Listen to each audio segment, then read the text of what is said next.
What is going on, everybody? My name is Fitz Miller. This is my 1992 R32, and today we're going to be talking about if it is too late to be importing a car. Stay tuned. Before we start today's video, I just wanted to say check out my Instagram, check out getmoonstruck.com for some merch, and then if you like today's video, be sure to subscribe. Let's dive right into today's video. So if you guys have been here around the channel for a while, you guys will know that I did not import this car myself. This car landed in the States July of 2019, and then I picked it up in August of 2019. Fast forward 3 years, here we are. This car has been absolutely amazing to me. But should you guys be importing a car or getting a car stateside? That's the first thing we're going to be talking about. I think in 2021, late 2021, going into 2022 and so on, I think you guys should just import a car yourself, and let me tell you why. So back in the day, back in 2019, when I picked up this car, all of the Japanese market was still very, very reasonable. Any of the cars that were stateside were not marked up ridiculously high, and for example, this was about $2,000 more expensive than A, importing one myself, and B, this car was about $2,000 more expensive than its automatic counterpart. Me personally, I was willing to spend the $2 extra grand, A, to get a manual, and B, to not have to wait 3 to 5 months for a car to be imported.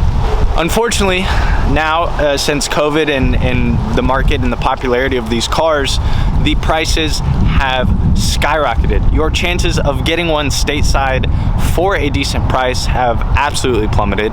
It is very, very difficult now to find a car reasonably priced here in the States. That is why I recommend for you guys, if you are looking at getting an imported car, to just import it yourself, meaning go through an importer. You don't have to do the process. I will have a couple below that I recommend and have good reviews. My number one recommendation though would be Anthony from Midori Parts Shop. He actually helped Ryan import his Laurel, and that was a great overall experience. Ryan got the car in the spec he wanted. He got it for thousands less than the ones already here in the States, and Anthony took care of the entire importing process. Now we're going to talk about some of the possible dangers of getting a car that is already stateside. So not only is your car going to cost thousands more, but you're also not going to know the condition. What a lot of sketchy dealerships have done is they will import a cheap car, a cheap JDM car, with problems, whether that's motor work, body work, pretty much anything that can be fixed, but the car still runs and drives. They import these cars super cheap because they're so messed up, and then they basically fix just enough on the car for it to pass as a good looking and running and driving car. Now, this is not always the case. Some people have looked up their VINs after purchasing a car and realized, oh my God, this thing was totaled in Japan. And if you guys didn't know, you can actually check out a vehicle's VIN number. Anthony once again does this. I think it's like $15, but if you have an imported car yourself, or if you're looking at a car to import, spend the $15 to get the Japanese vehicle history. Not everything will come up, but you are getting more than just, hey, it landed in the States, we don't know its process, but here you go, it has nice paint and it runs and drives. So once again, with you guys possibly not knowing what's wrong with the car's previous history in Japan, that is just another reason why I would recommend going through an importer, importing it yourself to get your desired car compared to buying it in the States. So as you guys know, Skylines weren't only sent to Japan, they also had them in other parts of the world like Australia and New Zealand. That is something you have to keep in mind when you're either buying a car in the States or importing one yourself. The dealership I went through, HP Imports, I've heard they were known for importing cheaper Australian cars. You're still gonna get an R32, but if you guys know anything about Australian culture, is that they absolutely thrash on all their vehicles. While that's cool to watch on Instagram and YouTube and in real life, I'm not trying to get a thrashed R32. I want a nice, well gone through, taken care of vehicle. Moving on to the next reason why you guys should just import a car yourself in 2021, 2022, and so on. The cars stateside, you have a very, very limited lot to pick from compared to importing one yourself. Now, thankfully for me, I didn't have too many requirements when it came to getting an R32. I wanted it to be a sedan, I wanted it to have a clean title, and I wanted it to be manual. I got all of that right here. Now, if you are like Ryan, or if you have a more specific taste in cars, if you're needing something a little bit more than just picking something off the lot, you can absolutely do that with your importer. For example, with Ryan's Laurel, he wanted it to be white, two-tone, possibly RB25. It needed to be manual. It needed to be below a certain mileage, and the list goes on and on and on, which is absolutely fine. I just want to make sure you guys understand that that is 100% an option. It's like getting a tattoo. This is a big investment. It's going to be with you for a long time, and you're going to want every part of that to be just the way you want it, or as close as possible. So keep that in mind. Importing a car, you can get really, really close to your absolute dream car, if not your dream car like Ryan did. Now, as expensive as these vehicles have gotten, that doesn't mean they're going down in price anytime soon. I purchased my car, like I said, back in 2019, and the prices have almost doubled. When I tell you guys my jaw drops when I look at R32 prices or imported car prices in general, they have absolutely skyrocketed. JZXs have gone way up, Skylines have gone way up, and then on the other end, there are cars still out there for a very, very good price.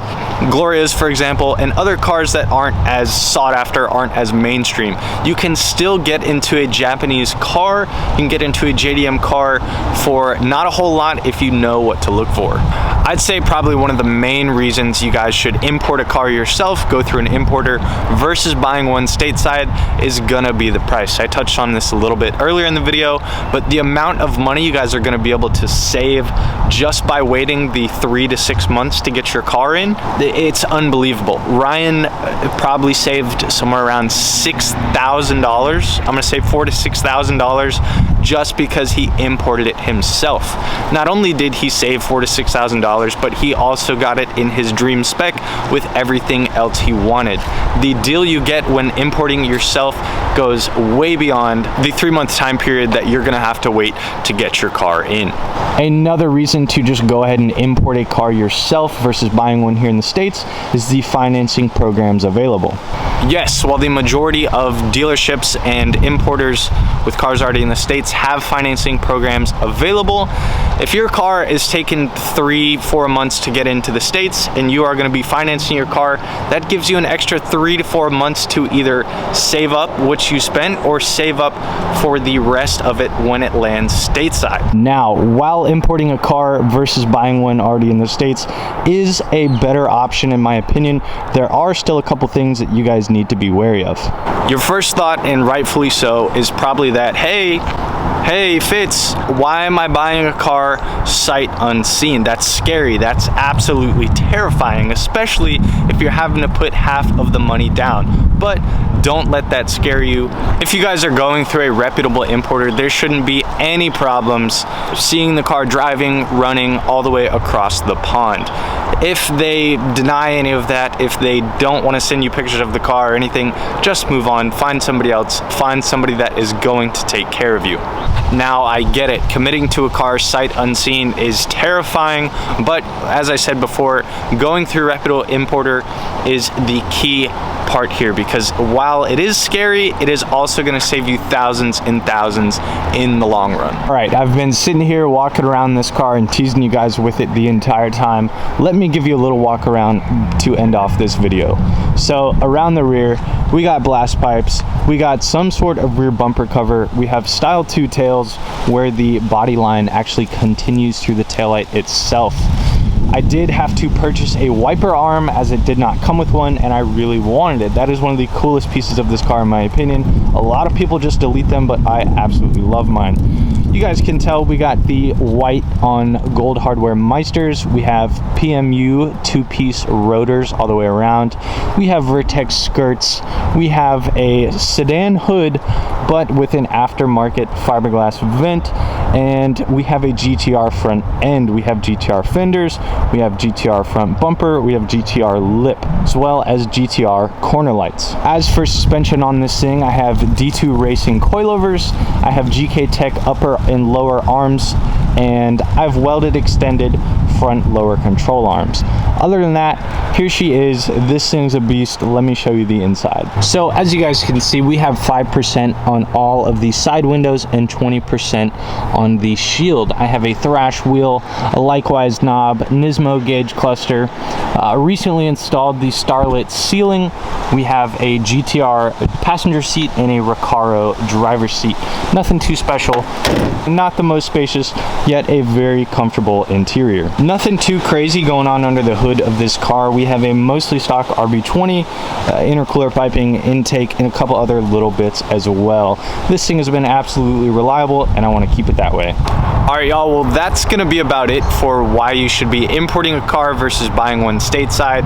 And to answer my initial question, no, it is not too late to buy a Japanese domestic market car in late 2021 going into 2022. If you guys have enjoyed, please sure to leave a like and don't forget to subscribe. I can go into detail on any other of these processes if you guys need me to.